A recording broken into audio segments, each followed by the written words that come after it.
Hello friend, मामी kitchen को आपण मानक स्वागत। आज आसतु पाल छतुर भजा प्रस्तुत करवा। यही छतु भजा गरम गरम खाइबा को बहुत भल लगे।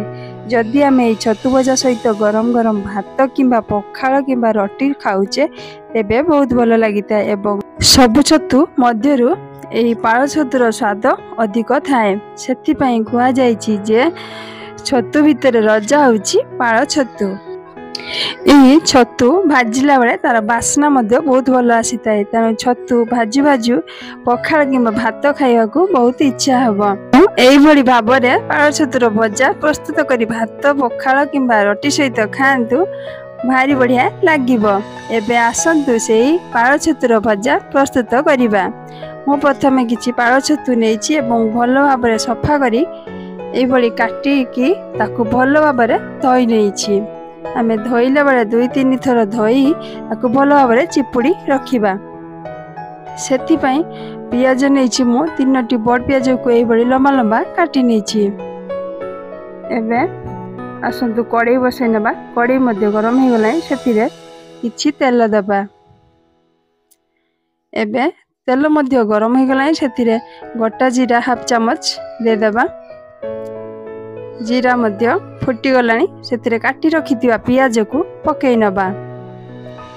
पियाज को पकेई सारला परे आमे भाजी नबा।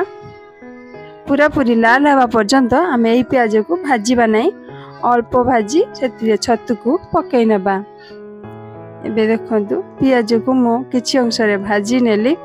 जदि मो वीडियोटी आपनको भल लगे तेबे लाइक और सब्सक्राइब करिया को भूलिबेनी। एबे देखंतु मोर पियाजटी भल भाव भाजी हे गला। सेथिरे हाफ चम्मच जीरा गुंड देली, हाफ चम्मच काश्मीर लंका गुंड देली। मो एथिरे राग लंका देउ नै, कारण हम घर छोट पिला अछन से माने राग खाइबे नै, तेनु काश्मीर लंका गुंड मु एथिरे व्यवहार करिछि। एबे आसंतु आउ किछि समय से पियाज को भाजी नेबा। एबे भल भाव रे मिसी गलानी। एबे सेथिरे काटी रखिथिबा छतु को मध्य पकेई नबा। छतु को पकई सारा पर आमे छतु को एपट सेपट करनबा। करनेला परे आमे सेतिरे लूण दबा। लूण आमे छतुर परिमाण अनुଯାयी देखिकी दबा, कारण छतु भाजी हैला परे किछि अंश रे कमी जाए। एबे सेतिरे मु लूण देली एवं हळदी किछि पकई नेली। एबे आसंतु सेई छतु को आमे भलो भाबरे भाजी नबा। यही छतु भजारे लंका गुंड एवं लूणर परिमाण जदि ठीक मात्रा रे होछि तबे भजाटी बहुत भल लगी थाए। एबे देखंतु छतुरु किछि पानी अंश बाहरला। आमे छतु को एपरि भाजीबा जेमिति कि सेही छतु पानी भल भाव रे सुखी जिवो। एबे देखंतु मोर छतुरु पानी अंश सुखी आसलानी एवं किछि अंश रे भाजी आसलानी। आउ किछि समय आमे ए छतु को भाजी नबा। छतुटी भल भाव रे भाजी हे गले कड़ाई रु तेल एवं छतु अलग हो तबे आमे जानिबा छतुटी भल भाव में भाजी हो गलानी। देखंतु एबे मोर छतु भजाटी भल भाव में प्रस्तुत हो गलानी। एबे अन्य पात्र को खोली नबा। यही गरम गरम छतु भजा सहित आमे भात पखाल रोटी आराम रे खाई परिबा एवं मजा मध्य बहुत लागिवो।